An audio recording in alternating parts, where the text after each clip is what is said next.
Príjemný dobrý deň, dámy a páni. Táto videopozvánka na Národné dni kariéry vám má priblížiť, čomu sa chcem venovať, keď sa stretneme.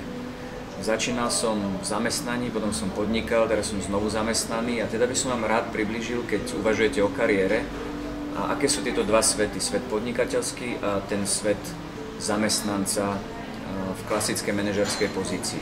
Taktiež sa chcem venovať 3 okruhom, ktoré vám môžu pomôcť na ceste za kariérou. Prvý je o seba rozvoji a seba vzdelávaní, druhý je o porušení komfortnej zóny a tretí je o nájdení harmónie, balansu v živote medzi prácou, medzi zarábaním peňazí, vlastnými koničkami, rodinou a toto zabaliť do nášho spoločného interaktívneho stretnutia, aby som vám bol pridanou hodnotou. Veľmi sa na vás teším a vidíme sa na Národných dňoch kariéry. Dovidenia.